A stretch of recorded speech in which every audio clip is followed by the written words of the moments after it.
Hey folks, this is Donnie. I am out at our pig lease. I just checked the camera. One that's on the main road is further that direction, which is east. I came in from the west entrance. Got a huge black barrel camera down there, huge for Florida standards anyhow. I've got to take a little bit of feed back here to the camera, and I made a battery pack, external battery pack, to put on my Tacticam. I put a post in the community tab this morning. I don't know if you've seen it or not, but I get notifications if anything crosses in front of that camera and the PIR sensor detects movement or a temperature anomaly. It will send an alert to my phone. It'll take a picture, send me the alert and the picture. And I've got coons and pigs and deer, just your normal wildlife. I've got it on camera. But yesterday it didn't. I've only got maybe a dozen pictures yesterday, but I would check it. When I get a notification, I pull my phone up, I check the picture.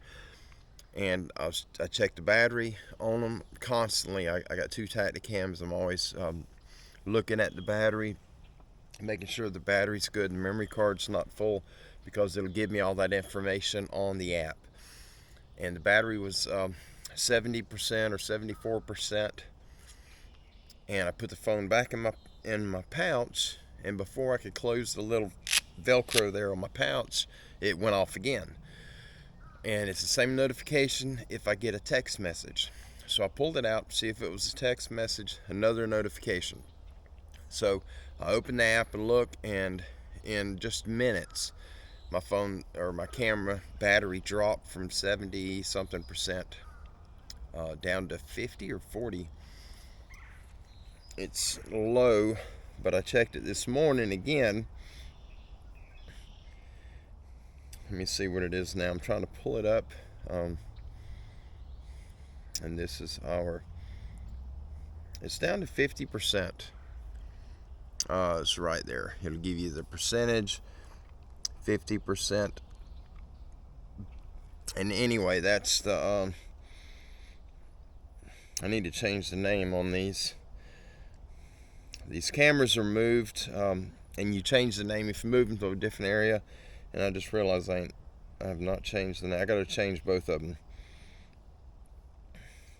I did have them at Crooked Creek, and then I had them over at a farm, and I've since moved them. I've got one up at our property now, and then one over here at the pig swamp lease.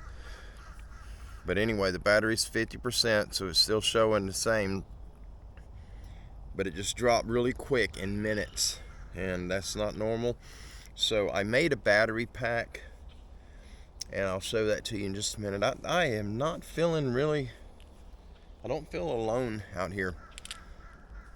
It's not a threatening feeling, but I definitely feel like somebody else is here. Oh, getting bit right in my back. I'm going to spray down, then I'm going to show you guys the battery that I made, and we're going to try it. I don't know if it's going to work, but I'm going to try it. It's a 12-volt camera, and if it's eating batteries up like this, every time you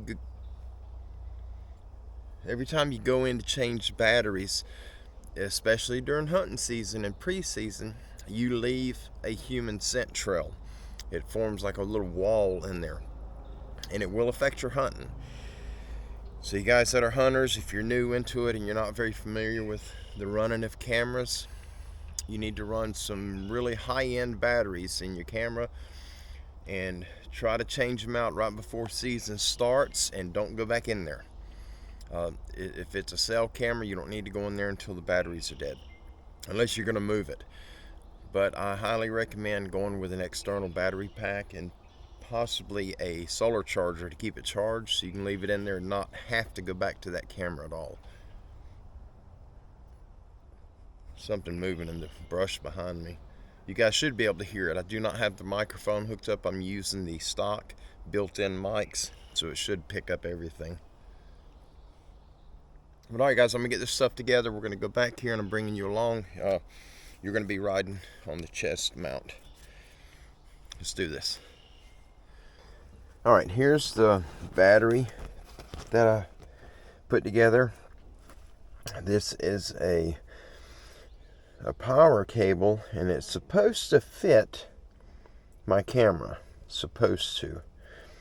But what I did is I drilled a hole in the side. I sealed it with this stuff called shoe goop. It's like a silicone caulk, and I've used these pieces of foam I took out of one of my little camera type boxes. And there's the battery. It's a lithium Odyssey Extreme. This is probably a little overkill, and then all I got to do is take the connectors, plug them up to the terminals, and hook it up to the camera. We met a guy, one of our hunting areas. Chris and I met a fella up there, a new guy we never seen before, about a year and a half ago, and just talking, somehow or another we got off on the subject of batteries, and he showed me these little batteries. His dad works for the government, and whatever it is, I don't recall that he does, but part of his job is to replace these batteries that they use in some type of buoys or markers or something. I'm not really sure. I don't remember. But he changes them out. And he told me, he said these batteries are very expensive, but they do an amazing. They're really good. They're lithium batteries. Well, I got it, took the battery home, and I haven't done nothing with it. It sat on my shelf. It's been almost 2 years. And took it out. I've got a lithium battery charger. And so I plugged it up. It was a little bit low, not bad. It was at 70% charge, so I went ahead and topped it off. And anyhow, I looked up the battery, and yeah, these batteries are extremely expensive. So if this works well, I will not be buying not one of these batteries. But if it works, I'm sure it will if the cable fits my camera. Then I'll order another cable. And I've got a 12-volt battery that goes in our solar electric fence charger. Well, the pig's been all up in here. But I'll take that battery since the fence charger is no longer working. Good Lord. Big pig track.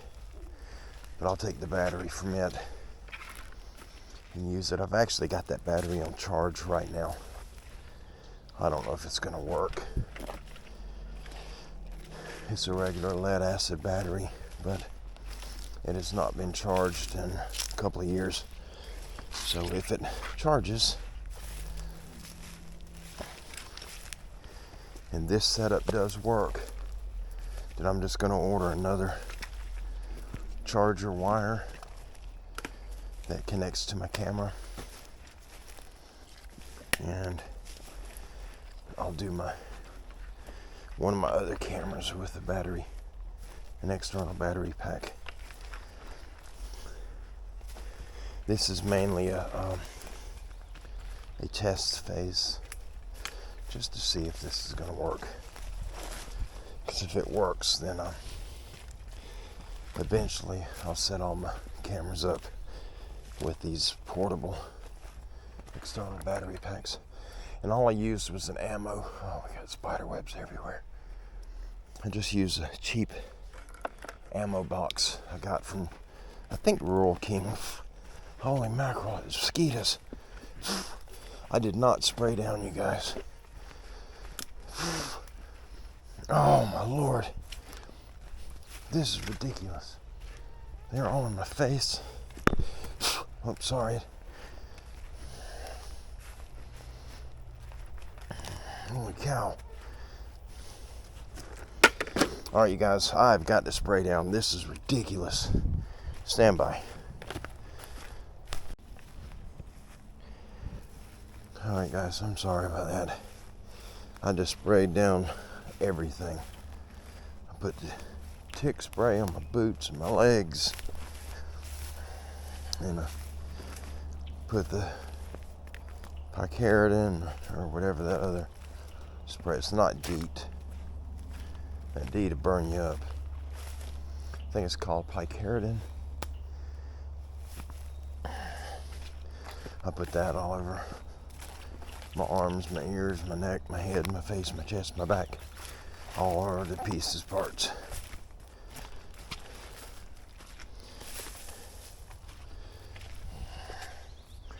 That lamb's got me a couple times now.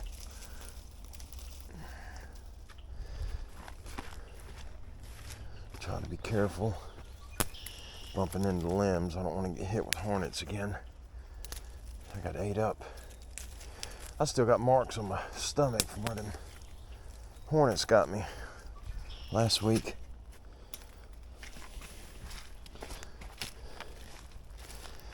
It looks like I got stung 3 times, and I guess the hornet bit me, or wasp, whatever it was. There were 3 stings and then another mark. It looked like a bite.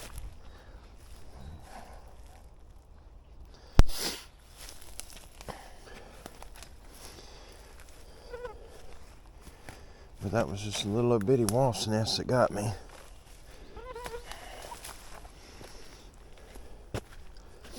But he wore me out. Alright. I got 2 cameras back here. Oh, I just got that spider web on my head.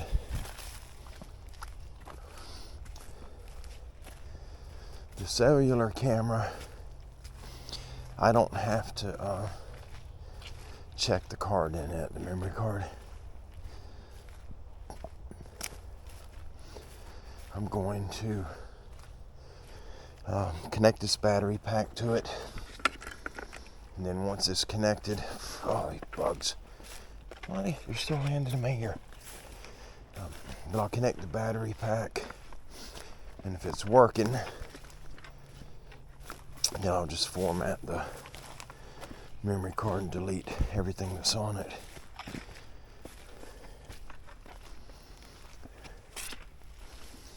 I'm getting a lot of activity back here.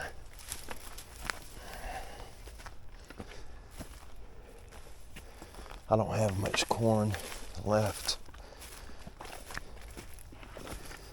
to put out, but I've got some ground up acorns, or acorns, sorry, that I'm going to dump out too.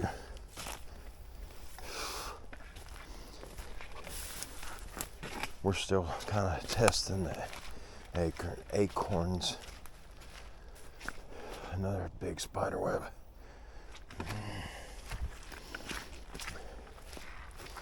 Well, nothing tall's come through here. That's a good thing.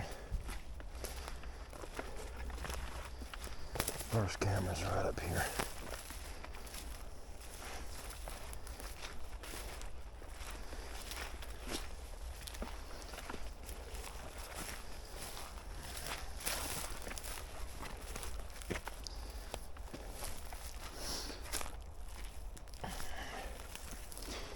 Going to be putting a feeder up out here. There's the camera. Oh yeah, he's picked it clean. Okay. Set this here. Oh lordy. Alright.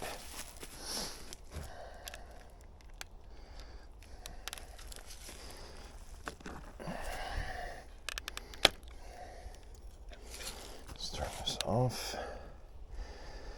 Alright. Let's see if I can. Oh, I gotta take it off to inject the batteries. It's alright. Alright guys, I took the batteries out. They are over there on the ground, and when I put it on my setup mode, it's working. Hallelujah. So I'm going to step right here in the shade. I got to open up my app here. Go down here, connect to my reveal. Next step. Now it's connecting. It'll ask me if I want to join. Yes, I do. I'm dripping sweat, so I know this bug spray isn't going to last. And then it'll show me a view from the camera, what the camera's seeing. There it is, right there. So let's walk over here in front of the camera. And there we are. Wave at the camera. And I just formatted the card. I think that view's perfect. See if it's getting me over here. We'll go a little further back.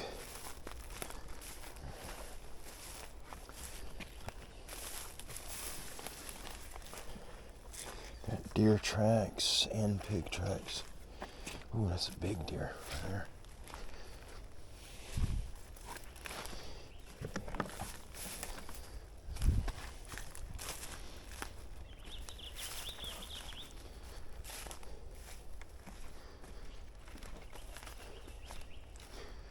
Oh, I think it is on that next tree. And there are some really big pig tracks in here. Good gracious. Oh, I smell pigs.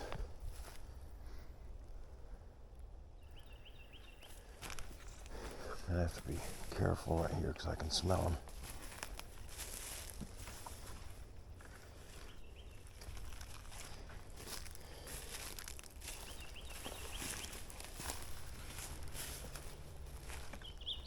Yep, that's definitely pigs. That's a boar hog. Boars have they stink. I mean, there's no way to really word it. It smells like molasses, but then it has a very sour odor too. All right, I'm gonna spread this corn out. There's the camera, the Woe Sports camera. I'm just gonna spread a little corn right up here for this camera to so we can see what's coming through right here. Fix it, check it.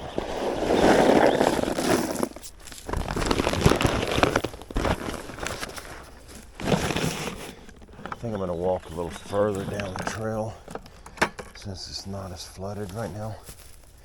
But I'm gonna check this camera. Oh, it was recording. As soon as I powered it off, it was recording. That was that noise, if you guys heard it. That clicking noise.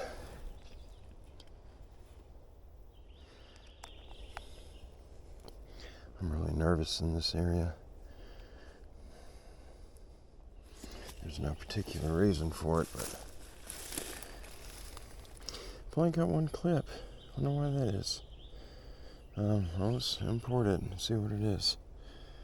Delete it. Go back here. Whoa. What was that? Right there.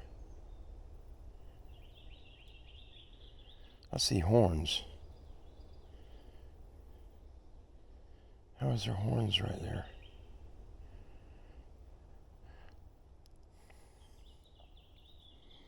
Look right here, guys. Right there my finger is. Watch. Let me get it to slide. You can see the stick right there. Now watch, it'll lighten up. There's horns right there. See that?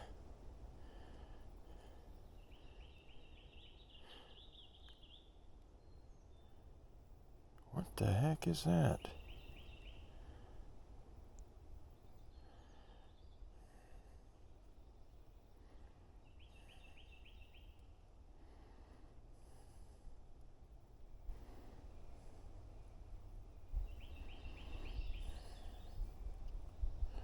Looks like a stick.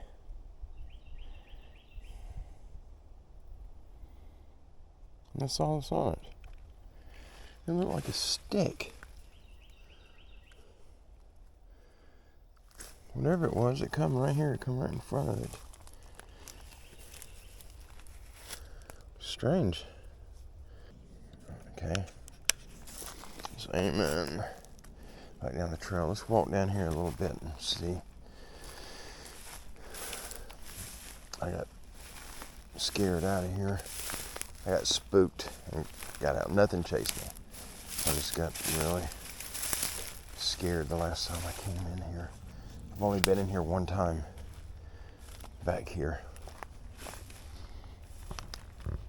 As you guys can see, look at all the tracks. I don't know why I didn't get nothing on camera. There's trails all in here. There's a big old tunnel in the brush right through there.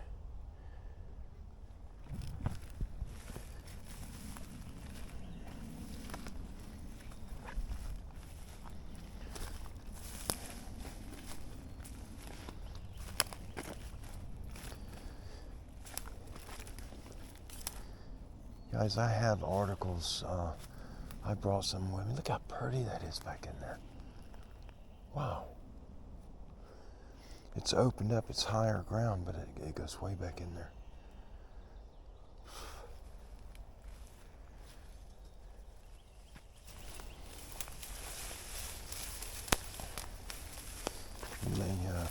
I may go back and get the notebook. I don't know why I didn't bring it. I didn't think to bring it. Uh-oh, something's broke these two limbs over.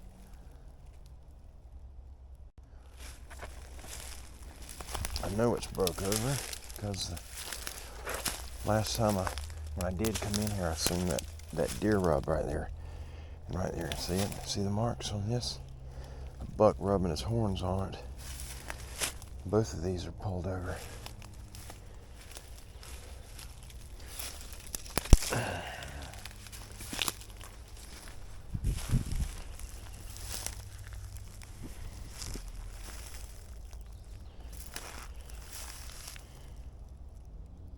I don't know if that's a boot print or that looks like toes.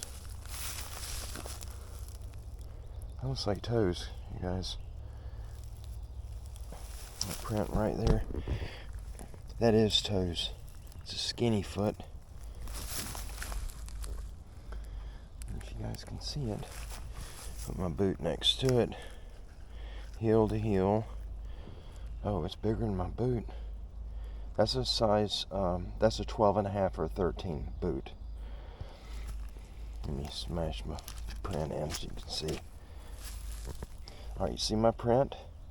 My boot is wider. Look at that crap. Here's the end of my toe right there on my boot. There's the end of the toes on that print. That figures. Guys, I'm not into all the damn Bigfoot stuff. I'm sorry, but I'm not a Bigfoot person. Not a researcher. For some reason, they target me as far as enjoying harassing people. I believe they really do like messing with me, probably because they know how much it scares me. That looks like that may have been a trail there at one time, too.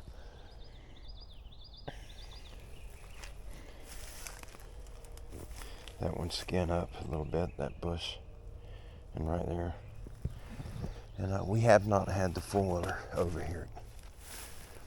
I got to clear some stuff up there closer to the truck in order to be able to get back here with it. See if there's any other prints back here, footprints.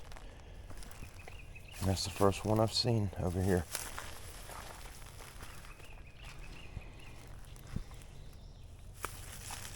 These mosquitoes are so bad in here, and these ticks. It's hard to imagine anything coming through here barefoot. Look at that trail right through there. Good gracious, that's heavily used. So is this one.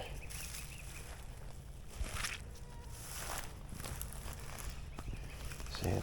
See all the tracks in it?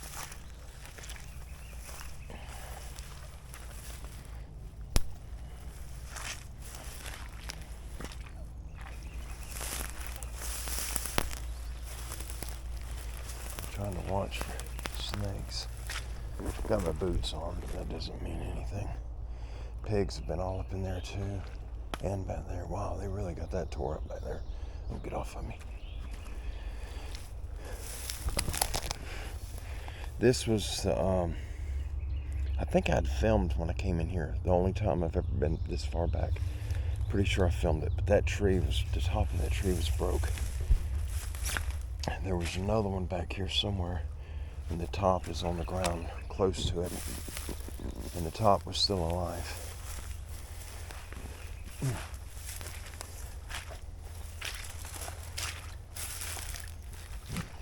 I don't think I went a little further. The only other time I come back here, and I think I stopped right up here. It's getting late, and something just scared the tar out of me, and I had to leave. I'm not going to stick around if I'm filling stuff.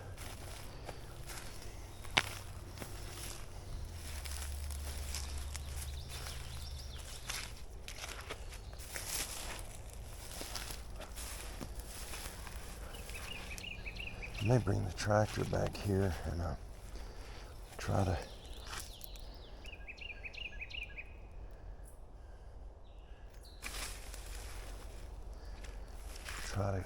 mow this. It may be too soft though. There's game trails all through this mess.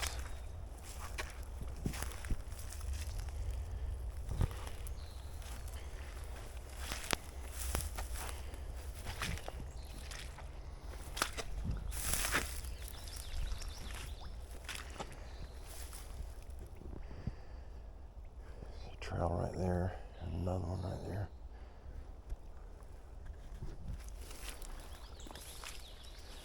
Cypress tree. And a spider web.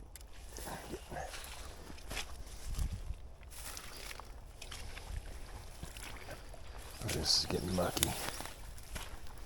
Really mucky. I just don't want a snake to get up on this one of these high clumps and pop me above my boot.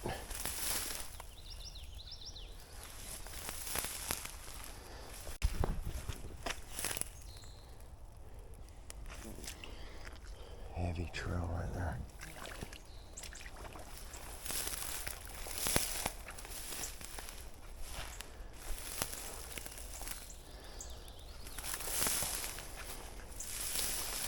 Should have brought the pruners with me.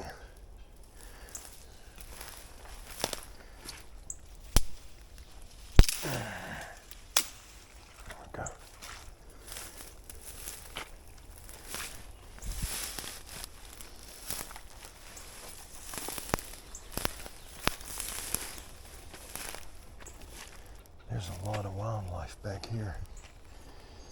It's muddy. There's a lot of trails through here. And it just follows this cut line in the trees. I don't know if you guys can make it out. It goes right here. I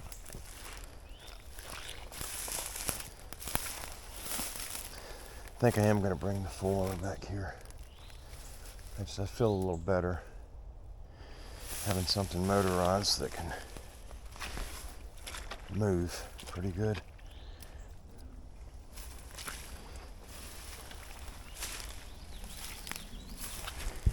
Look at that trail. They're going in right there.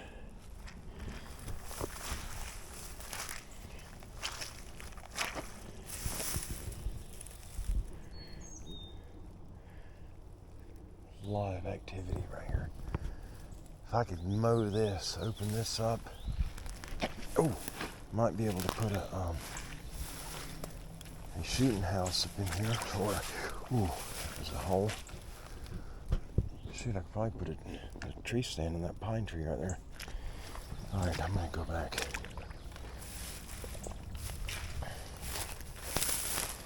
I gotta show you guys the video. I got some clips from the camera that I have on the road. That's the one I checked this morning before I started filming. I've got two different bears on camera, and one of them's pretty large.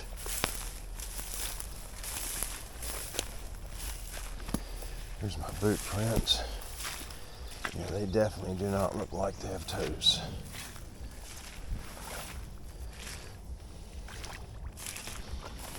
Just as a side note for those of you new here, those that have recently joined our family here, I am not a Bigfoot researcher. I do not go looking for them. And I do not cast the tracks, or I don't do anything of the sort. If I come across things when I'm in the woods that I believe are evidence of the Sasquatch, the Bigfoot, then yes, I definitely film it or take pictures of it. But I don't go out of the way looking for it.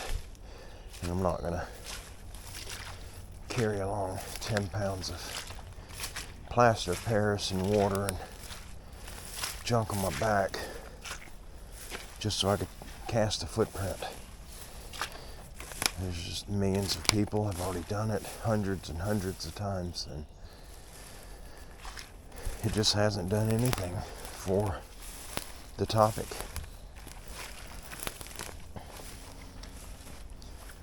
Mainstream scientists, they're not concerned, which lead me to believe that they are making an effort to cover up the existence of these beings. It is hard to breathe out here.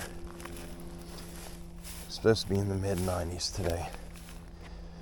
Today's Saturday. I don't know what day it is.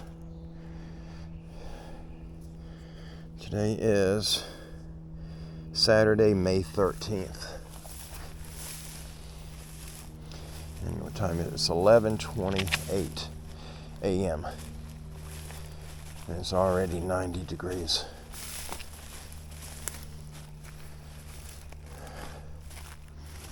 Not a fan of the heat. And it's not so much the heat, it's the humidity. My lungs aren't good, and it is quite difficult breathing when that humidity gets up that 80% and over. It's really hard to breathe. Okay, we're coming up to our camera and our bucket. We're going to grab it, and guess we get the notebook. And we'll share a couple of articles. Alright guys, it is really, really hot. I don't know if you guys can read that right there. It's 93 degrees right now. And it is 11:41 in the morning. So I'm not going to go back in there.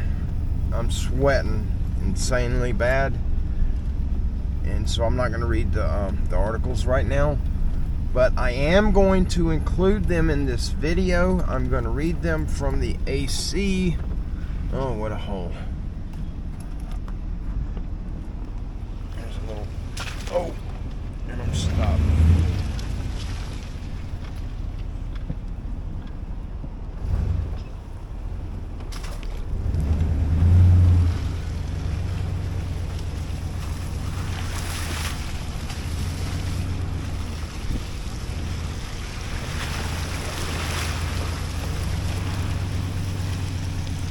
Probably fixing to get muddy right here.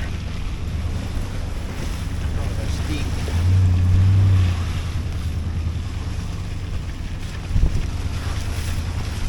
Alright, there we go.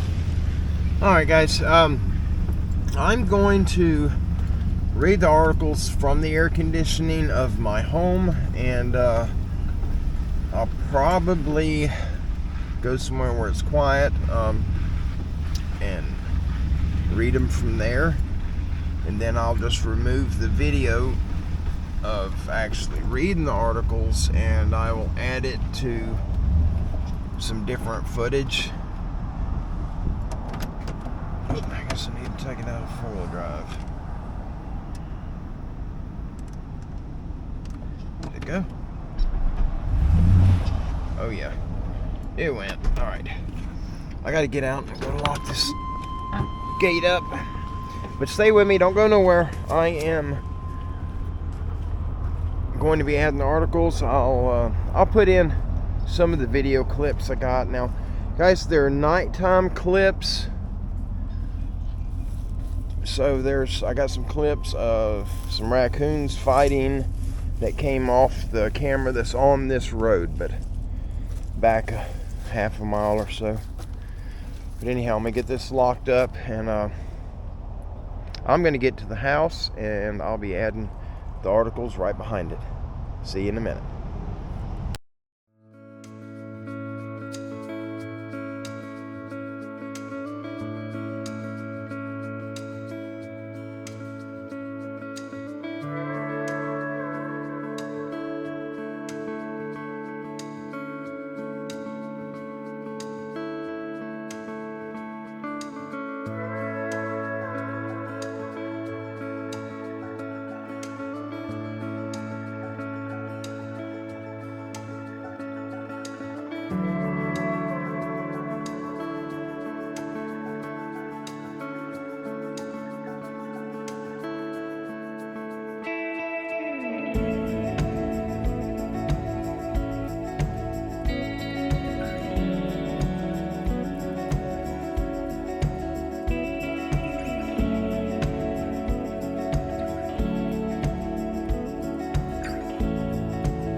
Alright, you guys, this is a different day. I was not able to get out to do the articles when I left the pig lease the other day. I'm up at the property. I've been here probably 20 minutes just getting my things together. I got the trucks right there. And there's something already moving right there.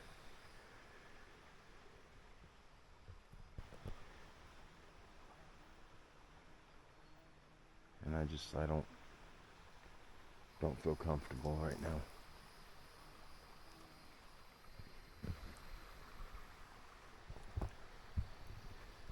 There's something right in there.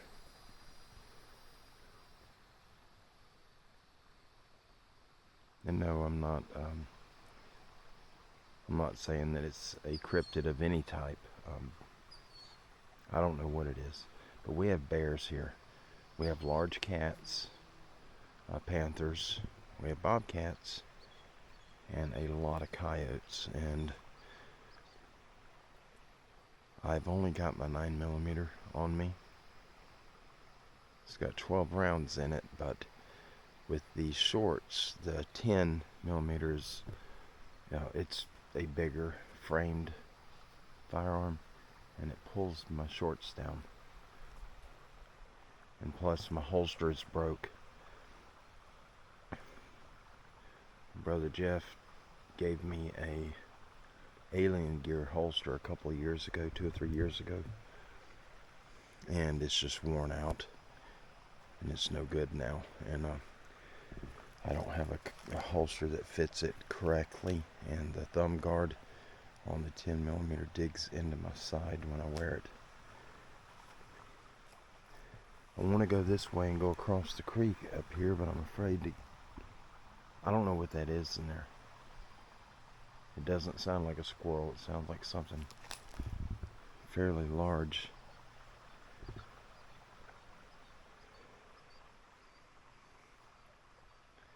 Make sure I can even get to my firearm if I have to. It's really hot out, so there shouldn't be any bears moving, I wouldn't think. But I don't know. I don't know nothing about them. I know they're super fast and they can be really aggressive.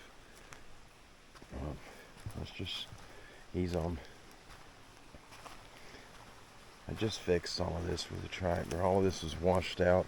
We had about a 4-foot wide little area right there that you could cross, and it's washing out again.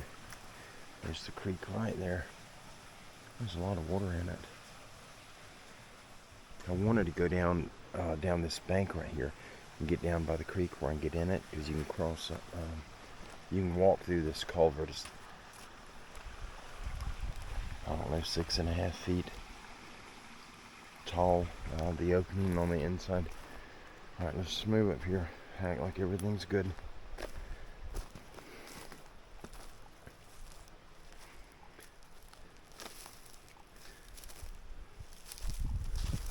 Walk around in a little bit, find us a spot to sit down.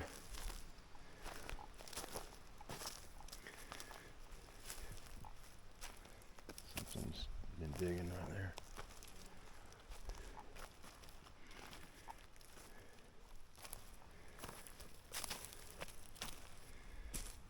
Burrowing right there too.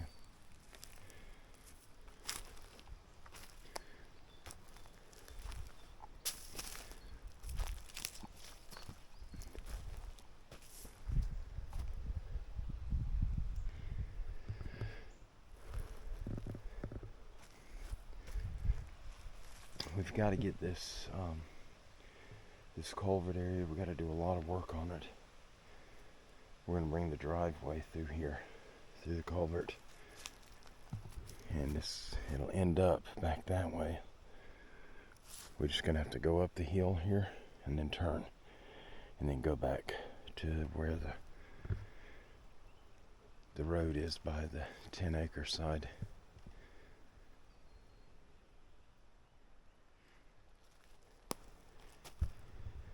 My heart is pounding.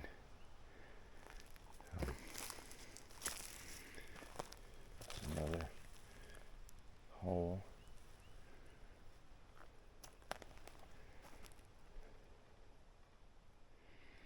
Jeff's corner is that direction, and I'm definitely not going over there. There's something I've been digging. A lot of holes in here.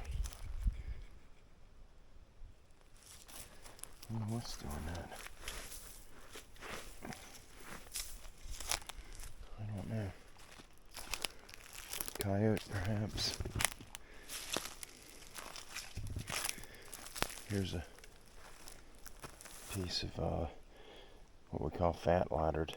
That's the heart of pine trees.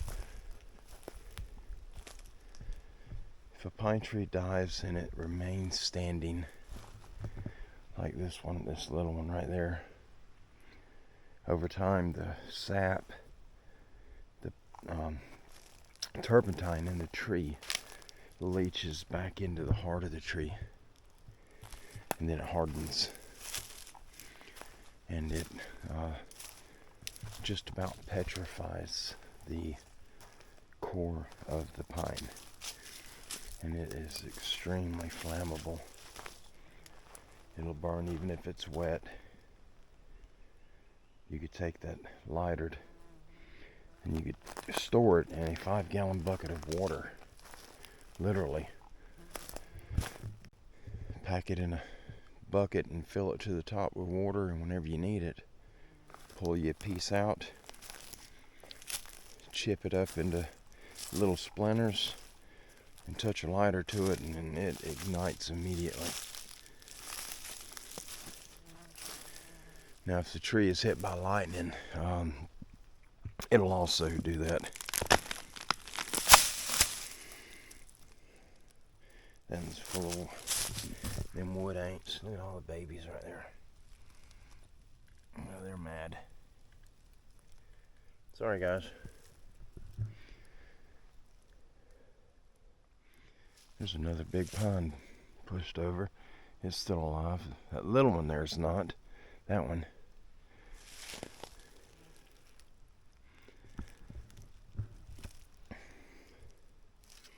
Alright.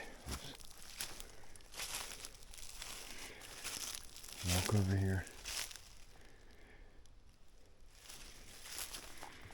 Golly, there's a lot of humans in the air today. It's very hard to breathe.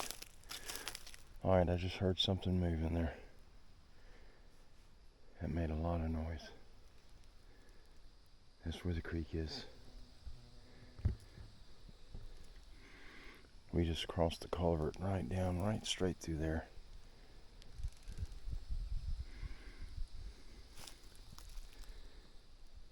And there's something right that way. Very loud. There's a giant oak right there. I wonder if the bears get in the trees during the daytime.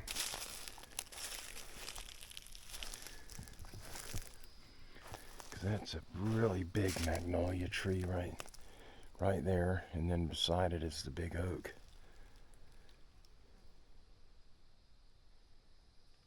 I'm not going to go over there. I'm not a fan of bears. We're going to find somewhere to sit. We're going to share some articles.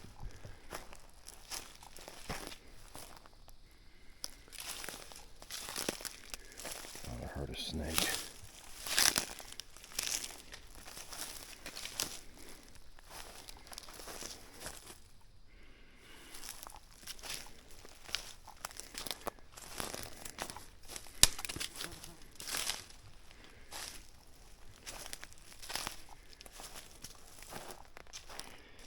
Something's been digging right here too.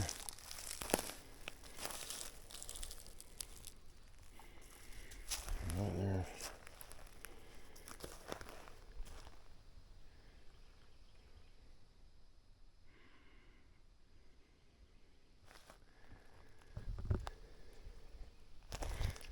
I've got my feeder up the hill here somewhere. I gotta take it out sometime soon.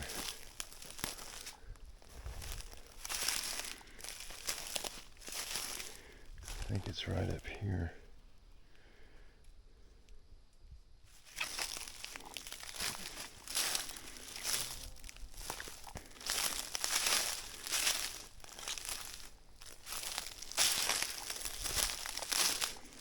Lord, it's so hot here today.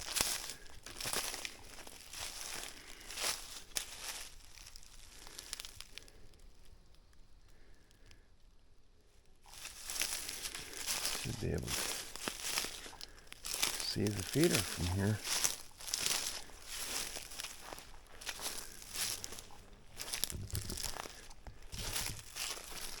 Unless someone's taking it. Shouldn't be anybody over here. But never know.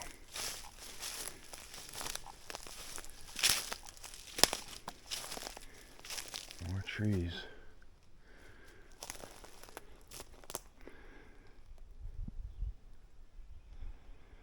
The tree still got pine needles falling off of it. This one. The roots are out of the ground.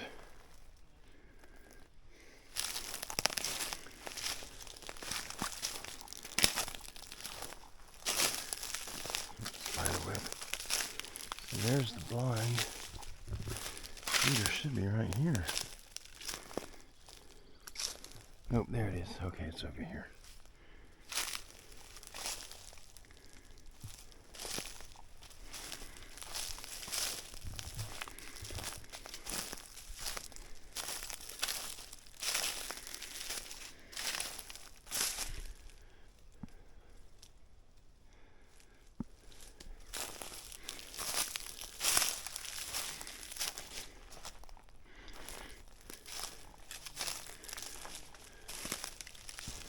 Look at this tree on top of the feeder.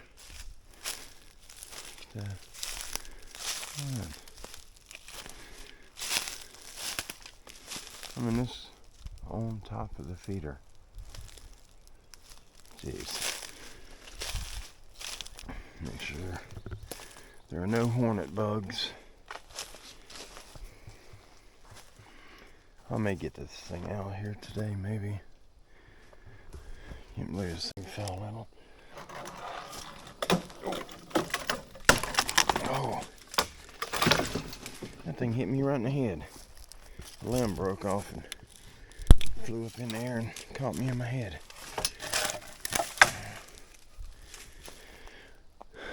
See how heavy it is. Oh, it's empty. Okay. I'm going to take it down right quick.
Boy, things don't feel right over here right now. At all.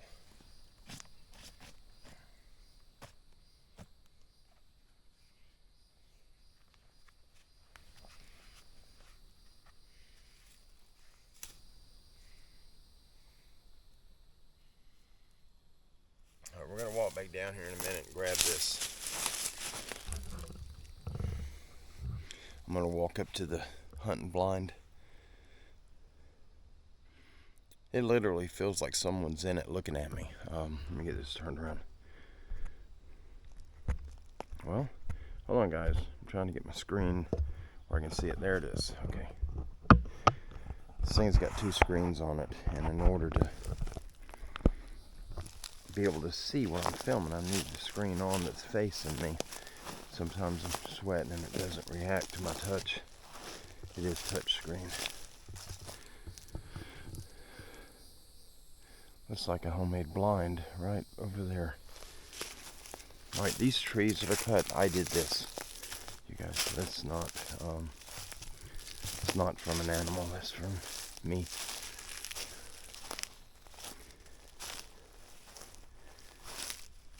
Oh.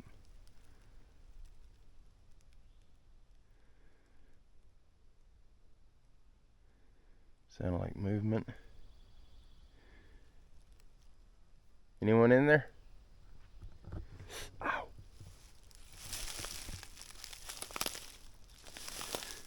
Looks like this side of the tent's pushed in.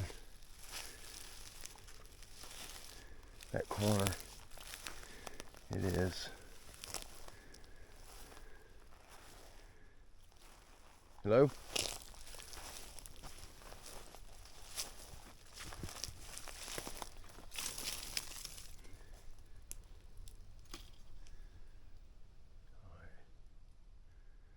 Nobody in it.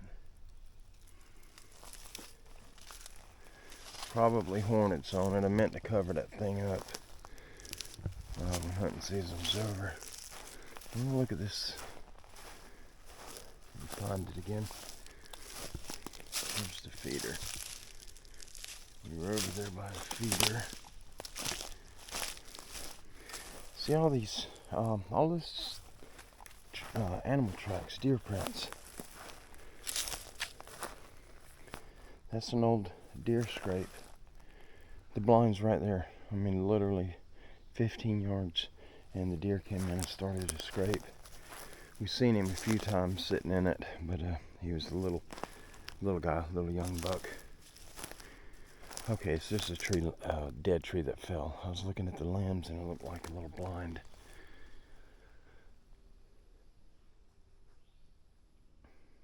It is really creepy in here today.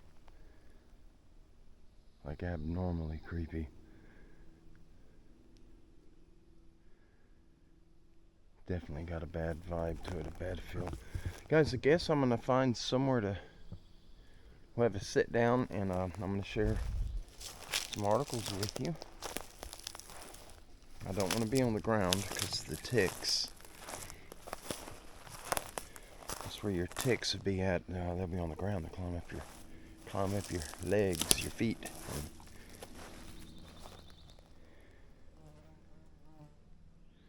Looking for a tree that we can sit on. A downed tree.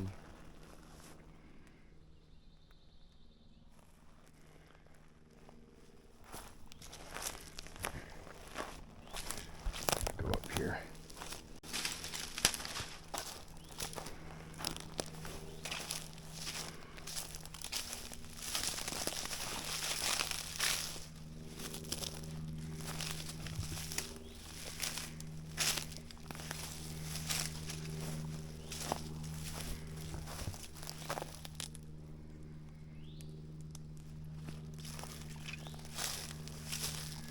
I believe that was a squirrel. I just heard another airplane. I hate all the airplanes. It's non-stop.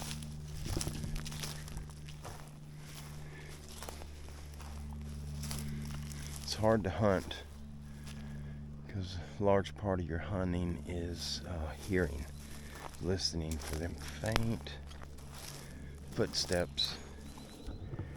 And you're hearing stuff like this. You know, when the deer step on it or brush against it, you gotta listen for those little tiny little snips, and that's normally indicative of a deer coming in. There's another dig mark. I don't know what they're digging up.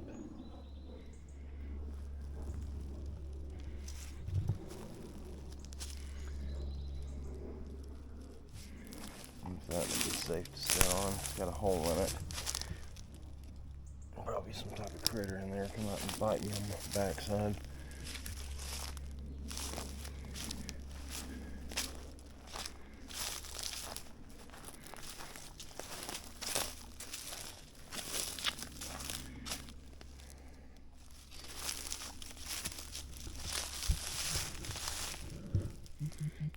Here's some that hair stuff. Oops, stand by, guys. I'm sorry. Had a phone call. Guys, this is the this limb's high. You see all the mess tangled up in it? That's that hair junk. It's got leaves in it, sticks, piece of pine needle, just stuff catching it. But it's all up right there. It's on that limb, and right here on where the little stobs are sticking out, and they got like a sharp end on them. That's where it's like caught up on that. It's not on the top side of the limb, on any of those. It's on these underside. Strange. Alright, I don't know what it is. I have no idea. Just from what Mark Zaski and Carrie Arnold told me is that it is Bigfoot hair, Sasquatch hair, but I don't know, because I'm not a scientist. I'm not a researcher. I'm just a guy that's been plagued by these things, and I don't like it.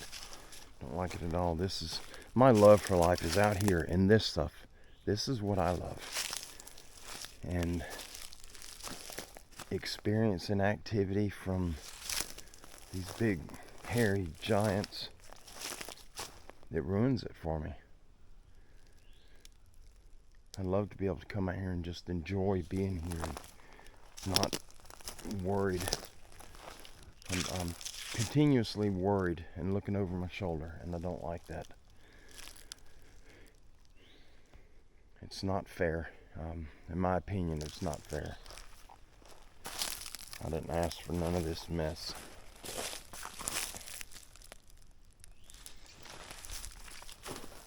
I didn't want the first encounter I had, and I didn't want none of the others. I didn't ask for them.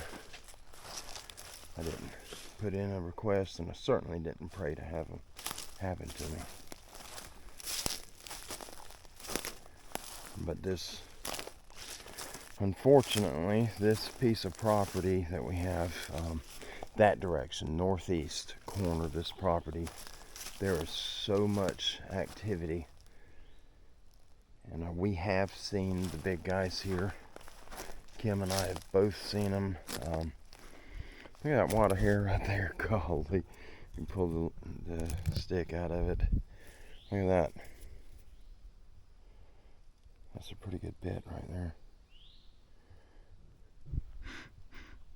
And see, that stinks. That one has odor for sure. Oh, it's all up in here. Get the sticks out of it. And the pine straw. Look at that, you guys. See that mess?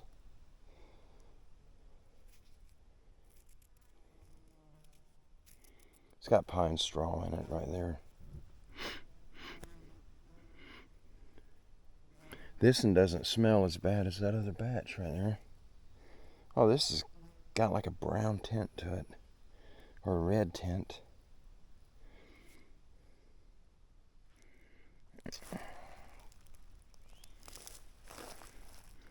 If you look, it's not on everything.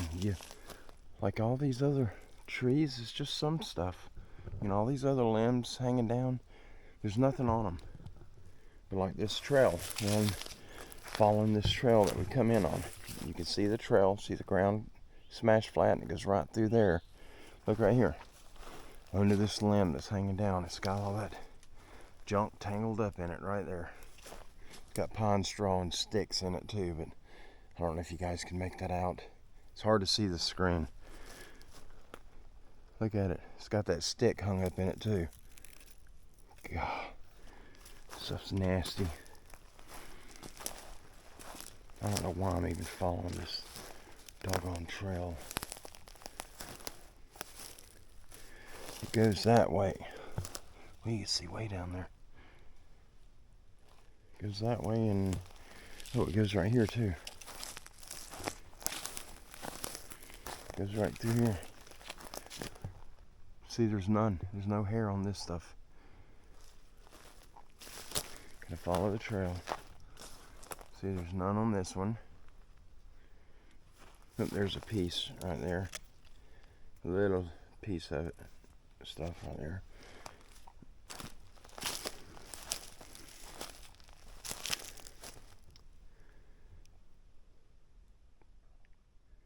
I don't know where the trail goes. Goes right there. Looks like it turns right here. I'm just looking for something to set on. A lot of tracks right here. A lot of impressions. Yep, it goes right through here. Is there hair? No, yep. There's a little bit right there. See how it's wrapped around that point right there? Look. See that? It's like it got hooked up and was pulled out. Is the way it looks, and that was what Mark had brought to my attention when I was showing it to him. Here's some tangled up way up on this one. Look at that. It's crazy. Here's some right here. It's like they catch on these little points right here. They get twisted up on them points and get pulled out. And, I never paid a lot of attention to that.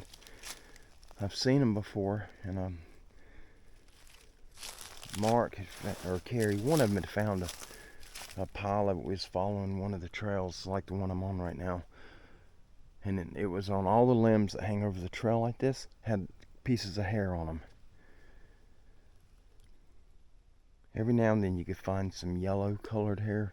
It's normally black, or it's brown, or a red, but black is the majority of what we find. But there is some red hair at times. I'm trying to find somewhere to set. Looking for a log or a tree, a leaning tree that's going to hold my weight. See, we got off trail now. We're not on that trail no more. There's a limb. See the points? There's no hair on this one. See? But if you get on the trails, it's on the limbs that cross over the game trail. You'll find them. And yes, we do have black bear. We've got a few black bears here, but they're not that tall. See, we're not on the trail right here. Look, there's no hair on none of this. See that?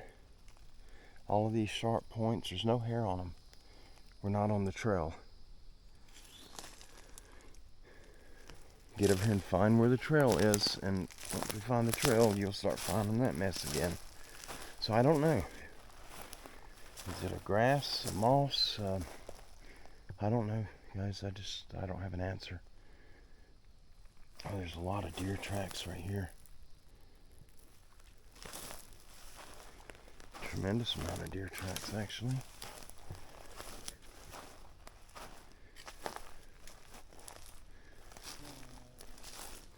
Looking for snakes. I don't want to step on a snake. Or a hornet's nest. There's another broken tree right there. Small one.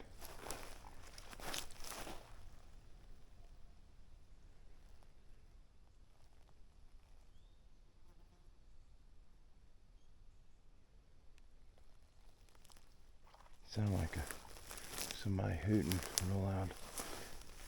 Hollering. And then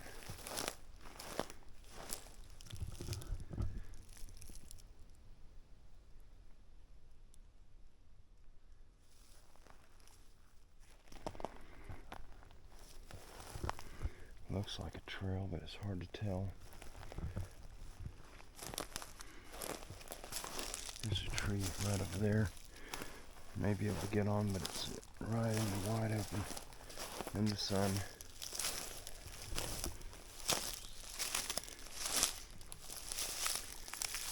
Wouldn't be bad if this was had something to set on right here.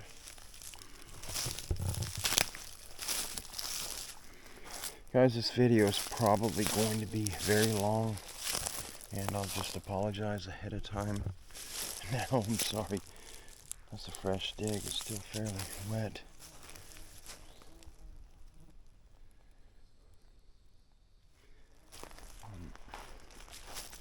The plan was to come out here and just sit down and share some of these articles. But things happen. I get sidetracked. I get sidetracked easily. See if that one's in the shade over here.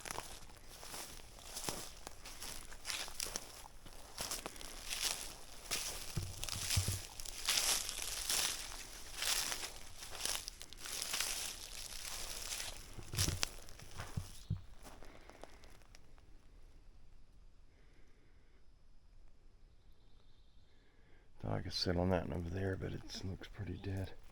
So here's another tree with hundreds of little limbs, but there's, if you look at it, all the little points on it, there's no hair. You see it? We're not on a trail. As soon as you get on the trail, you start finding that stuff, and it's on any sharp limb, any points that stick out. That's where you'll find it. See, like on this stuff has spikes on it. I don't know if you can see that one right there at my finger. You see it? This tree here is like a wild crabapple, a mayhaw. It's got all these sharp points. There's no hair on this anywhere. But now if there's a trail that goes past this, all them points will be loaded with that stuff. Sometimes. Not all the time, but yes, sometimes.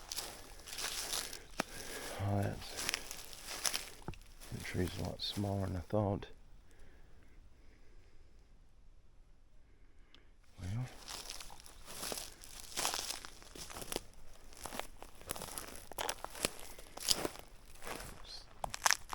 oh, that was rotted. Sit on that, I'm gonna end up hitting the ground.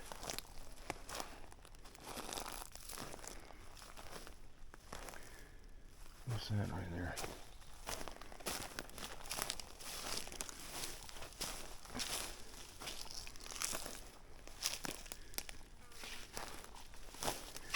Maybe back here. Oh, spider web right in my eyeball. We should be back by the road. By the back road.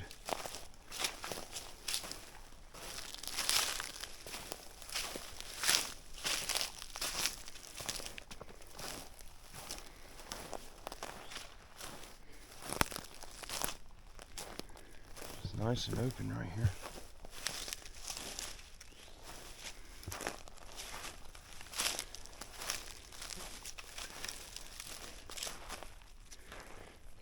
Really open. It looks like it's been raked. Thought that was the road right there. I guess not. I'm not sure where I'm at. I may be outside of our property boundary.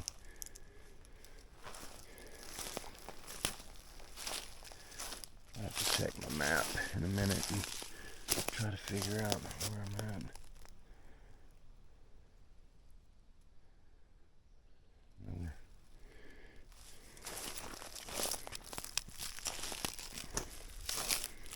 There's another dig mark. There's one right there. I'm not sure where I'm at. I think I got off trail. There's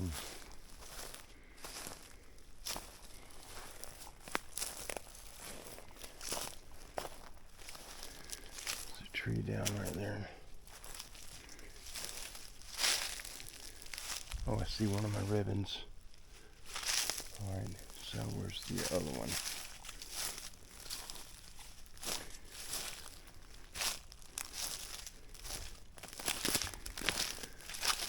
That road's got to be right here.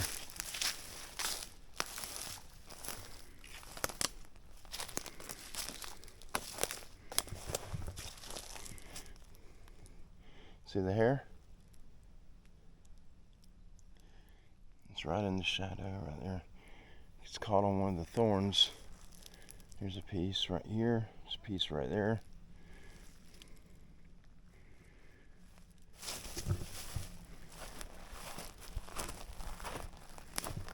Okay, this is the road. Alright. We're on the back road right here. Goes around and ties into the other road that runs north and south. Alright, the boundary is down there. Alright, let's go right here.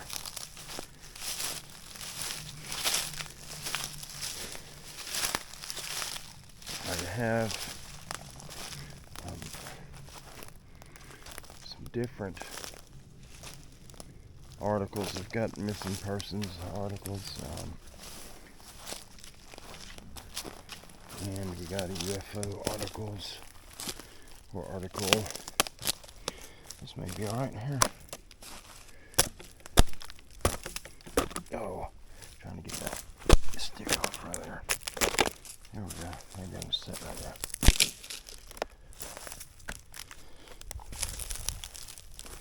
Okay, I don't see no fire uncles coming out anywhere.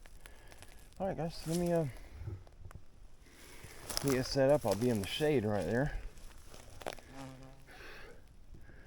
I don't see another one. I don't want to go too far. It has a really ominous feeling today. The whole area feels sort of off. Alright, I don't know. Alright, we came from that way. That's where all them trails are. I don't know if there's trails on this side of the road. I haven't never really walked it out and looked. So I guess I'm going to set the camera up where it's aiming that direction, so you guys kind of see what's going on. And if you do see anything in the camera, in the video that I didn't mention, please make note of the timestamp. And if you could email it to me at standinggoatsrescue@yahoo.com, I would greatly appreciate it. Guys, I cannot stay on top of the comments. I've tried and tried, and it takes up so much time, 2 or 3 hours a day, just to respond to, 200 or 300 of them. And just because you see 20 comments on a video doesn't mean one of the other videos has 30 or 40 that come in that day. And all said and done, as I'm responding to comments, I'm getting some of the responses I get back are in the form of questions, and so I have to respond again to them, not to be rude to people, and try to answer everyone. And I don't have the time in the day, and I don't have the help.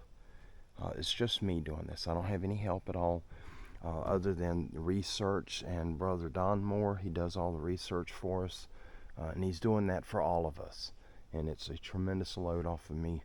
But I have not figured a way that I can set it up where Brother Don can help me as far as responding to the comments. And he does answer some of them.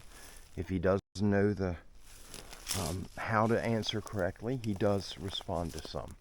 But I'm not going to dump that load on him to do all of them. But you guys, and it goes for all of you, our normal family here, if you happen to see a comment, someone's asking a question, and if you know the answer, it would do me the greatest honor if you guys could answer on my behalf if you know the answer.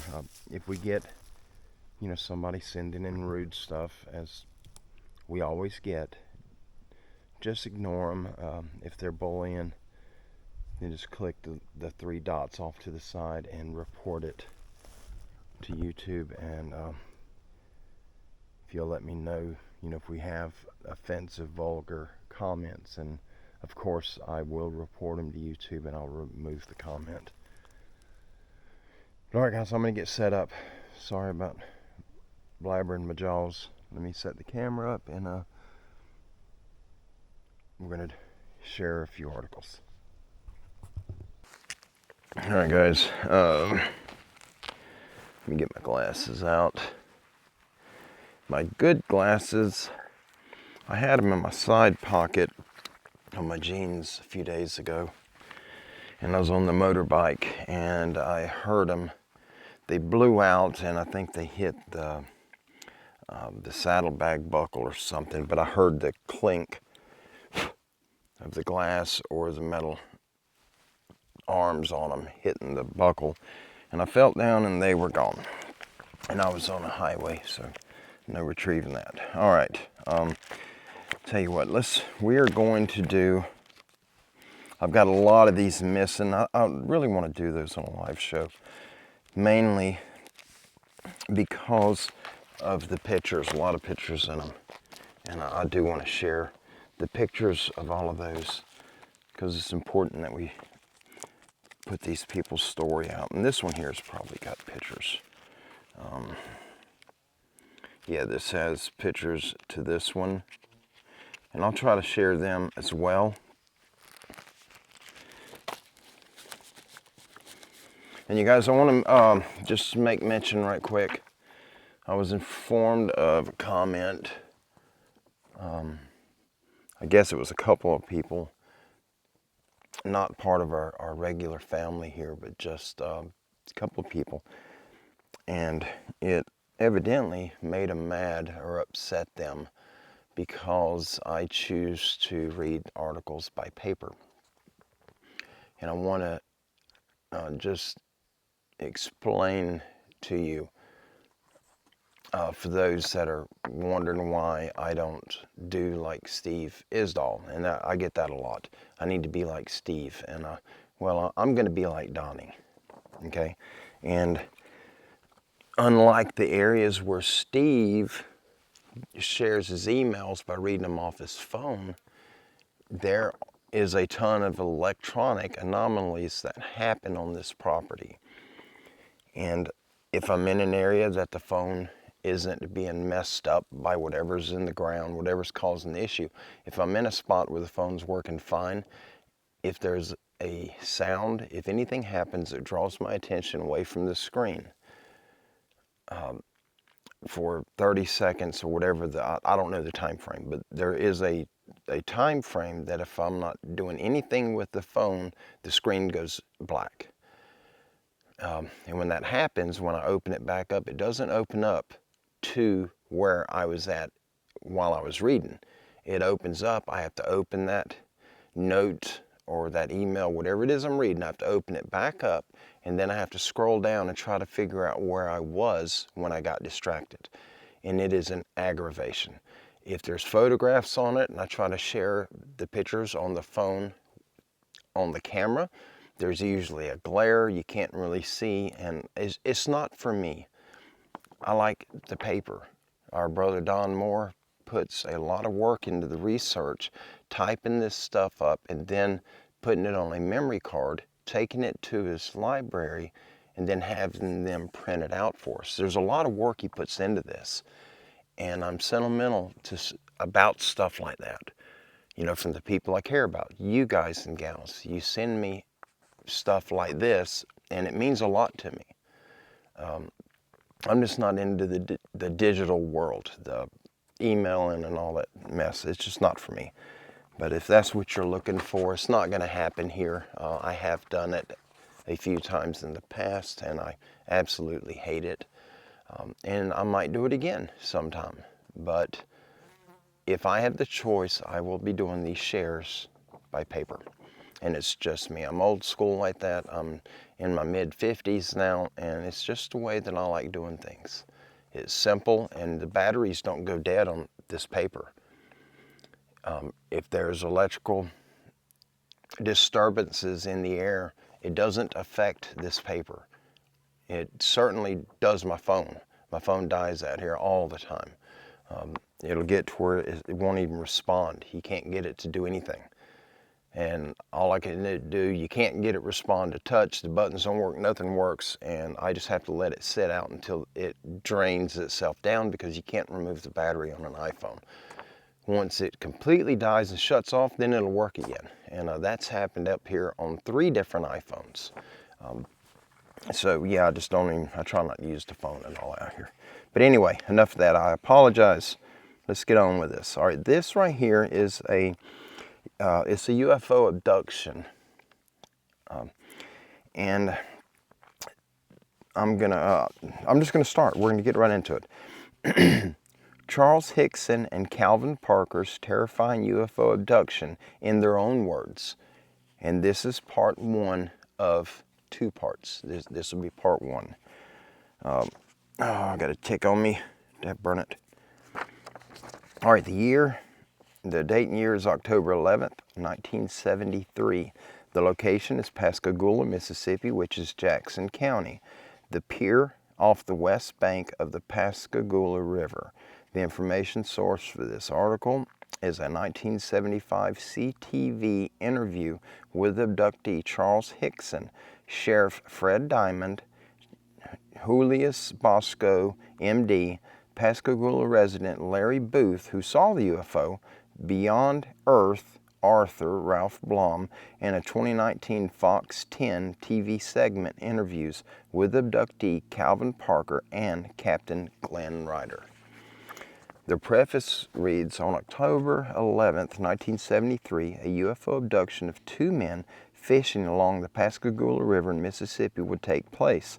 42-year-old Charles Hickson and 19-year-old Calvin Parker. This was not any ordinary UFO sighting that might be told one day and forgotten the next. In fact, it gained worldwide notoriety very quickly. This UFO craft, with bluish lights outside and a blinding white light inside, contained at least 3 creatures, mechanical robot-like beings that grabbed the men and floated them aboard the ship. An ugly, possible Sasquatch creature that laid one of the men on the examination table, and a feminine alien being that performed a painful examination inside the mouth of Calvin Parker, causing him to choke along with some kind of injection. What is strange is that this abduction might not have happened at all if not for 2 decisions made at the last moment when pulling into the parking area. Calvin Parker noticed no fishing signs posted and asked his friend Charles Hickson if it would be better to not fish there and leave, to which his friend replied, "No, it's fine." Later, after staying a while with the fish not biting, Charles suggested they leave. The possibility is they could have left sooner but stayed for a while. Alien coercion for the men to be at the right spot for the abduction to happen, or simple fate of last-moment decisions made by the men. The experience was terrifying for the men, and especially for Calvin Parker. As of the date of this article, 2023, Calvin Parker is still alive, age 68, but Charles Hickson died on September 9th, 2011, at the age of 80. Abductee Charles Hickson's testimony in 1975. We were sitting on the other side of the pier with our feet towards the river.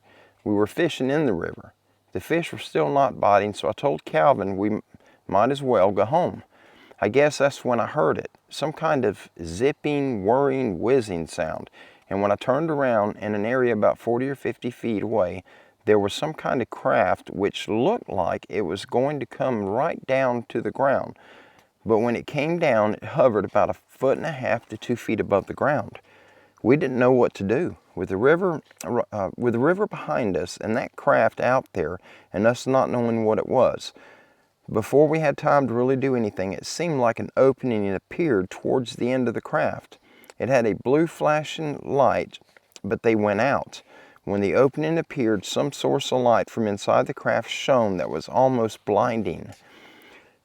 Then they started out through the opening of the craft. I thought it was people at first from a distance. Of course, when they appeared there in front of me, it was the most shock I've ever had in my life. They were shorter than me. I would say about 5'2" or 5'3", and they did not have a neck. The neck seemed to come directly to their shoulders.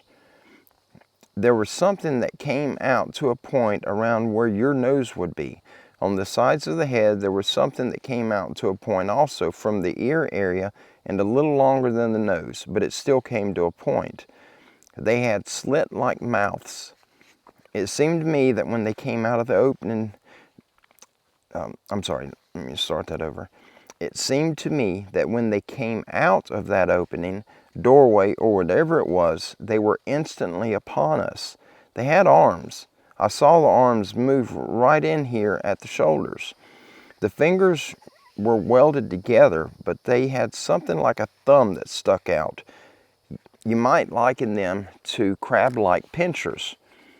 One had me by the arm and the other one had me by the other arm, and they lifted me the same height they were off the ground, and we moved into the craft. Inside, as far as how they laid me out, I did not see any tables or chairs, and I'm not saying there wasn't any. I just didn't see any myself because the light was blinding. When they carried me inside, they seemed to just lean me back, and this eye, which I keep referring to it as an eye, it moved up in front of me about 6 inches away, and it started by looking me right in the eyes. It hesitated a few seconds, then started moving over my entire body. When they brought me from the craft along this edge of the pier, they didn't drop me, but released me back to the ground. I fell. Whether it was my legs were weak or because of fright, I don't know, but I fell onto the ground, and that's when I saw Calvin standing over in this area facing the river with his arms outstretched and up like he was staring at something. I think there has to be a reason why Calvin and I were picked. As far as whether we could take it, the abduction, it may be. I believe they know what's going on down here more than what we think. They might have been looking for someone who could hold up under the strain of an abduction and convince people that there is some kind of other world with life on it. Abductee Calvin Parker's testimony in 2019.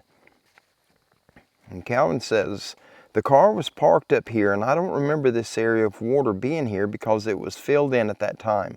When we first pulled up, I noticed there were no fishing posted signs, and I said, Charlie, maybe we shouldn't fish here, but he said, no, it's fine. We were down at the pier fishing, and I noticed blue hazy lights coming across the water from our rear, and I thought, great, it's the police, and we're going to jail. Excuse me, I'm sorry.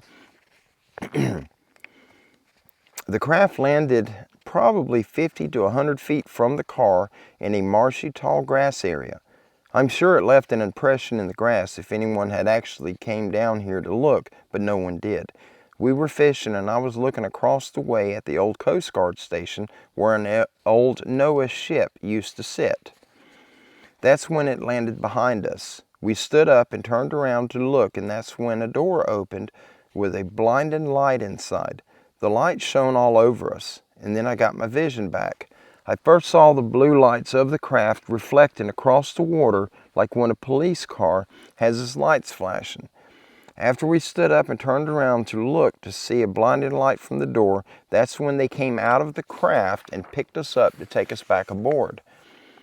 They were three bulky mechanical beings built like football players that took us aboard the craft. They moved in a very mechanical way and floated off the ground. It happened very fast. They were on us. Two of them got a hold of Charlie and one got a hold of me, and instantly I went into a relaxed state. The one I called the female, she never came out of the craft. Instead, she sent the soldiers out to take us. We were floated inside back at a 45-degree angle, and they first grabbed us on the shoulder, and that's when I felt the injection. It's hard to tell the exact timing of everything because of how scared you are and how fast things are moving. A different ugly creature, possibly a Sasquatch, brought me in and laid me on an examination table and then backed out of the way. I couldn't move. All I could do was look. There was something about the size of a deck of cards that came out of the ceiling and hovered in front of my eyes. Then it went to the right side of my head and clicked, the rear of my head and clicked, the left side of my head and clicked, and then to the front of my head, and then it shot back up into the ceiling. There was a ruffling noise, and a more feminine-looking creature came out who looked completely different. She wasn't like the mechanical robots. She had fingers. She pinched me on the cheek and then took her finger and ran it down my throat and tried to push the piece of skin that hangs down up into my nasal cavity, and that's when it started to hurt. I was choking and scared. Telepathically, she told me, "Don't be afraid, we're not going to hurt you." Then they sat us back down on the ground. I was just standing there facing the river with my arms stretched out in front. I couldn't move my arms. It took a minute just to get them freed up to move back down to my side. And then I heard Charlie calling me from the back, and I loosened up. Charlie was down on the ground because he had lost control of his legs. I didn't lose control like he did because I never had any control the whole time of the abduction. Charlie kept asking, Calvin, are you okay?" And then we both turned around to face the craft, which was still sitting in the same spot at this point. The bright light from the door opening disappeared. It shot straight up for some distance as fast as lightning, and it vanished. It was gone. I didn't want to tell anybody, but Charlie said we had to tell someone, so we called the Jackson County Sheriff's Department. When I come out here to the abduction location, I don't have any flashbacks or feel anything. When I was 19, I just wanted to work and start a family. I've spent the last 45 years in hiding from this and not talking about it so people wouldn't think we were idiots. After a stroke and 2 open heart surgeries, I decided it was time to talk about it. You can't really pin everything down. You don't really know why it happened to you, and that's the part I don't know, and hold out hope for an answer to why it happened to me. First responder Captain Glenn Ryder's testimony, 2019. I answered the phone and I asked, how could I help them? Charles said, yeah, I've had something happen, but you're going to laugh when I tell you what it is. So I said, go ahead, because I'm busy. He said, I got picked up by a UFO, which made me laugh. He said, I told you it would make you laugh. I told them to come into the station anyway. I had 2 choices that night. Believe that Hickson and Parker had really been taken from the banks of the Pascagoula River that night, like they said, or figure out if they had been lying. So we stuck a secret tape recorder inside the interrogation room. What we heard later on the tape made us believe they were not lying. Calvin Parker said after deputies left the room, I got to get home. Get to bed or get some nerve pills or something. See the doctor or something. I can't stand it. I'm about to go all to pieces. Charles Hickson said, I tell you, when we get through, I'll get you something to settle you down so you can get some darn sleep. I figured they would say that they... I'm sorry, let me start that over. I figured they would say they had these guys, the deputies, fooled. But it wasn't like that. The boy was still upset. They both took lie detector tests and passed. Ufologists, hypnotists, and researchers flew in to interview the two and decided they did experience something paranormal. They were even sent to Keesler Air Force Base in Biloxi to make sure they were not radioactive. The story went global. Now share Fred's testimony. Fred Diamond of 1975. I can't tell you what happened that night, but all I can tell you is that there were two men who came into the sheriff's department approximately 8:30 or 9 p.m., all excited, upset, and wanting to climb the walls. They were hysterical and crying. I was just told what happened, but as far as me seeing what happened, I don't know. We questioned them at length. Then we left the room and recorded every conversation they had between the two of them. One of them said he prayed, why should I have to see something on earth like this? The lie detector test was run by Pennington, who ran this kind of test about 6 times a day, and both men were asked to come and talk to these people. The lie detector test people had in their mind that this was all just a big joke, and if I understand it correctly, they ran one test on Charles Hickson, which showed that he was telling the truth. The second test was run, and then by the third test, the examiner believed exactly what Charles Hickson had told him.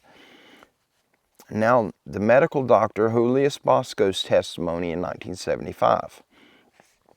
Since I was down there, and since I was a physician and several other scientists and investigators asked to consult and look into the situation, I was asked if I minded being present, and I said not at all.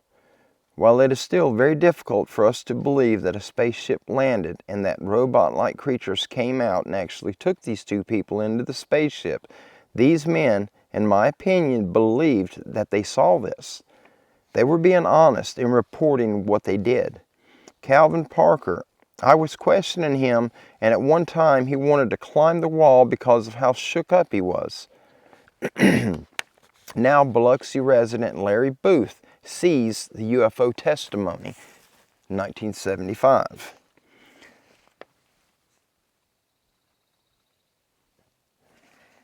A resident of Pascagoula, Mississippi, Larry Booth says, I got up and turned off the TV and came to the front door to check and see if it was locked.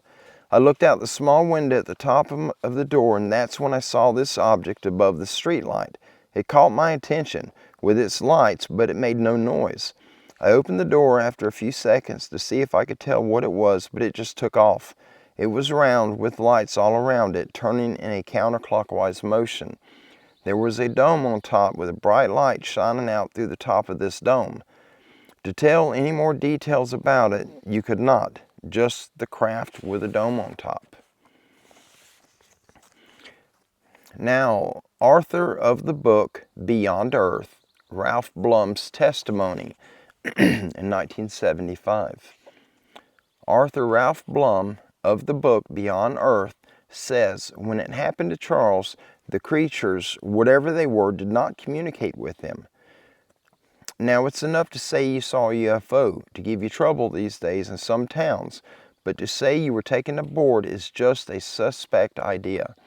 Somehow, if the creatures don't give you a message, it makes you just a touch less credible. What Charles said and what we wrote about in the book Beyond Earth, it seems they had a job to do, the aliens, that is, and they came and did it. The additional book reading material and a DVD on the events of Charles and Calvin's abduction encounter. Guys, I can't even talk, sorry. All right, the book UFO Contact at Pascagoula by abductee Charles Hickson and William Mendez, written January 1984. The book Pascagoula, The Closest Encounter, My Story. That was by abductee Calvin Parker on July 8th of 2018. The book Pascagoula, The Story Continues, New Evidence and New Witnesses by abductee Calvin Parker, September 20th of 2019. The book titled Beyond Earth, Man's Contact with UFOs by Arthur Ralph Blum with Judy Blum, January 1st, 1974, and the DVD called Alien Contact, The Pascagoula Encounter, with various speakers.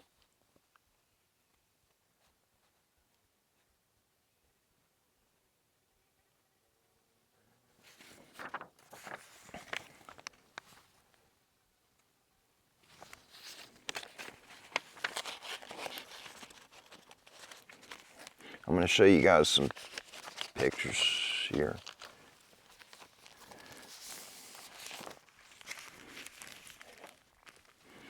Okay. Oh, gee whiz. My hip is so messed up right now. Okay, let's get to some of these pictures. This is Charles Hickson and Calvin Parker.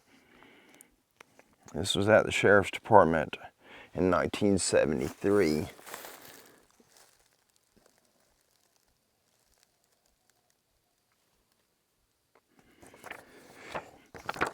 Battery's just about dead. All right, this is the fishing pier in the landing location. Looks like a dump now, a junkyard.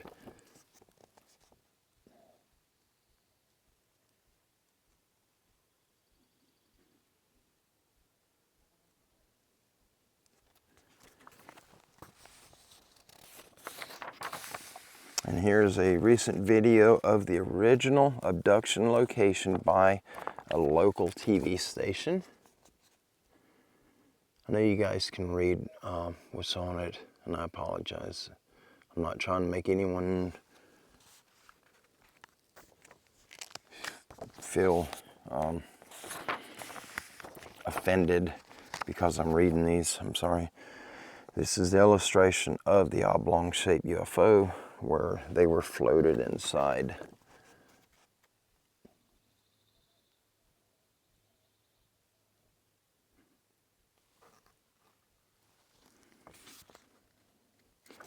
Got movement over there. Been hearing it for a little bit. Here's an illustration of the wrinkled skin robot creatures.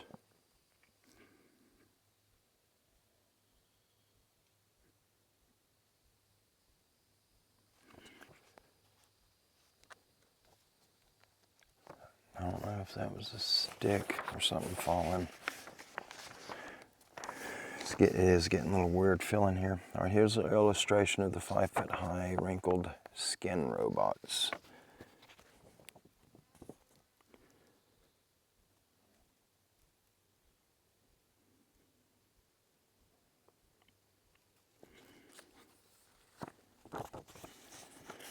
I'm getting a little on edge.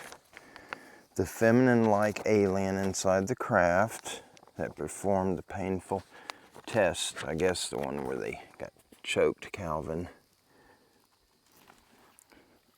I'm getting caught up on all these limbs. I hope you guys can hear that. I've got the wireless mic on my shirt right here, so you probably can't hear that. And here's a newspaper article from '73 of the actual abduction.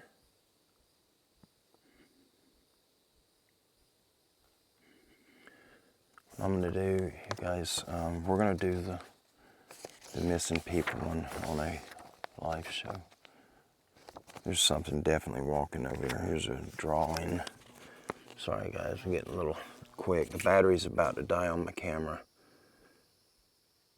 So I'm going to take the camera down, I'm going to put a new battery in it, and I'm going to head back. Okay, here's a few years after the abduction. I'm getting careless, I'm sorry.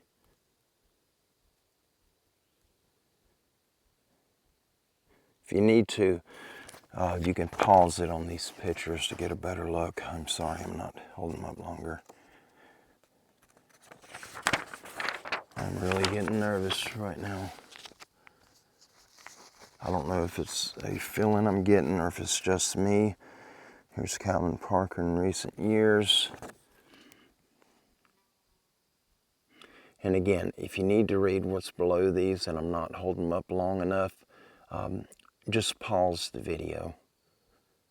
Please, I hate to ask you to do that. I like to try to make everything as pleasant and easy to see as possible. All right, let me grab my stuff. Be right back. All right, guys, I just got my backpack on. There is 100%, there's movement right there. And I just seen something dark. I don't know if it was brown or black, but it was dark and it appeared to be pretty high. Moved from right about here to right there. And I see a shadow in there, but I think it's a stump. I'm gonna get up and we need to go right over here, but I'm gonna go out right here. Maybe a bear. I'm gonna keep the camera aimed that way so I can see where I'm going.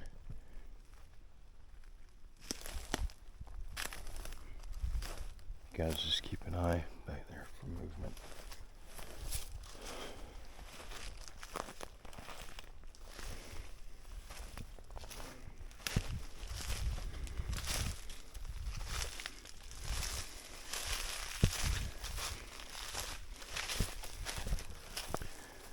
We gotta go right here.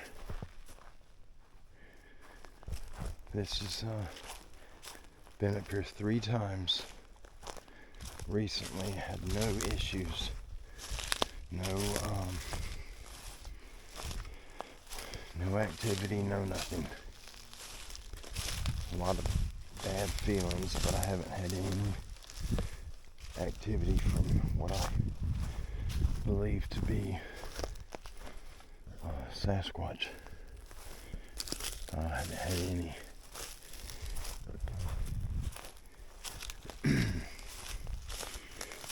Which is, you get activity. It's not every time I come up here, but it's pretty darn close to that.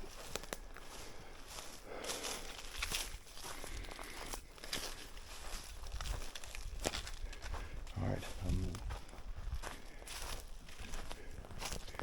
gonna go. Where's my trails? Lost my trail.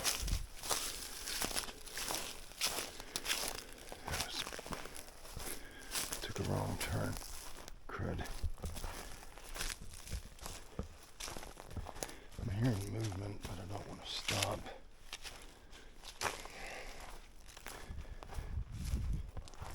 Keep hearing limbs breaking. Sounds like brush. Like something moving through the brush. Dig mark.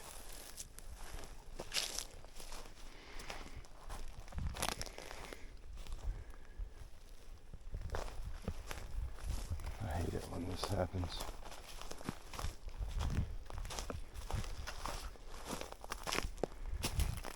Boy, almost panicked.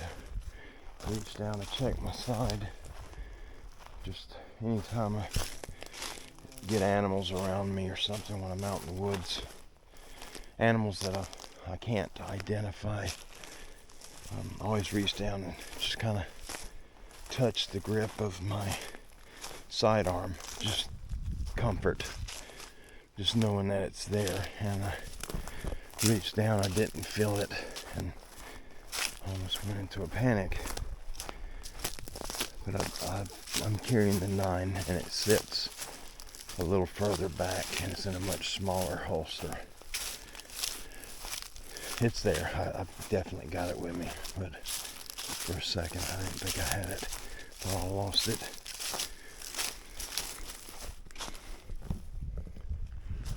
It's getting creepy.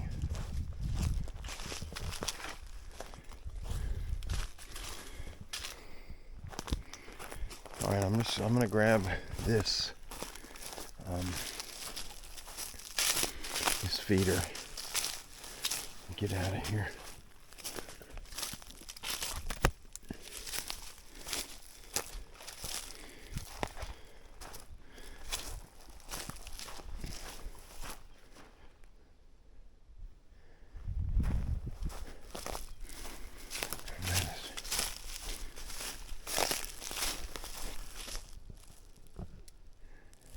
I think that was a stick. Just fell out of a tree, I believe. Alright guys, I'm going to figure out how to carry this.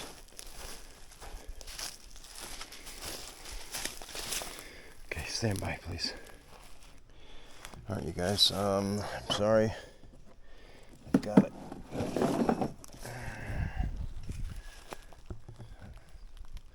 The way I'm having to carry this thing, I don't like, but it's the only way. Man, I didn't want to make all that noise.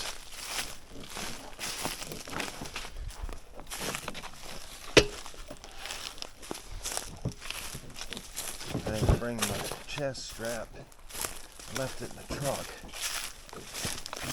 And then, oh, crud. The leg just popped out of the feeder. Come on. Get back in there.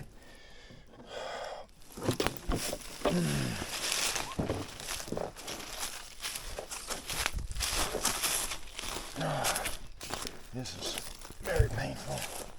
Carry that way. Get off there. Let me see if I can get this on my shoulder. Alright, you guys, I'm sorry.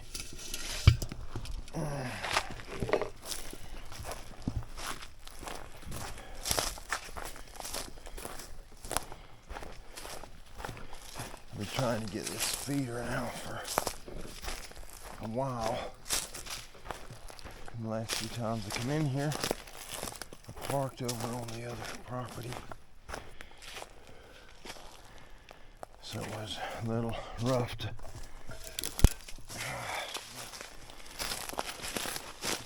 walk that far to get the feeder. But today I remembered to park over here. Boy, it's awkward to carry on my shoulder. Gosh. My arms are too short.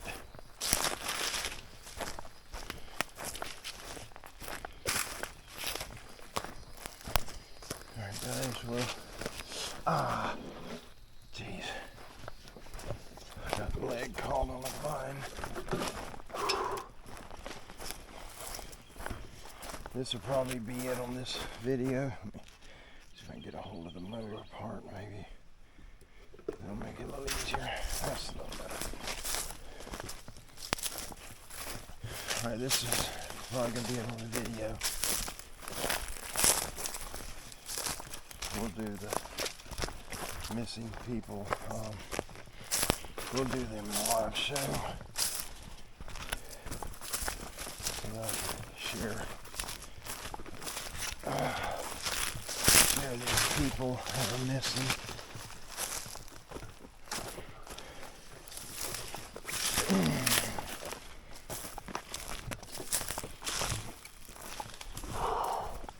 Guys.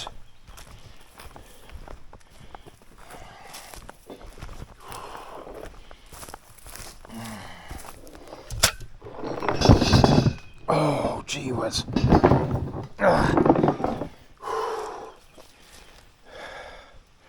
Very painful on my arms. And I'm bleeding. I got cut on something. Alright guys, I'm gonna get out of here. I love you. Y'all have a wonderful afternoon. God bless you. Be kind, be safe in all you do, and I'll certainly see you soon. Enjoy your afternoon. We'll see you here shortly.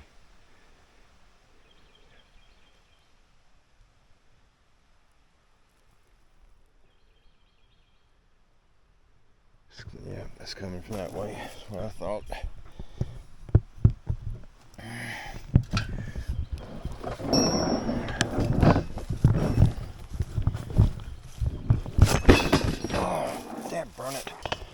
leg fell out again. All right, I'm gone.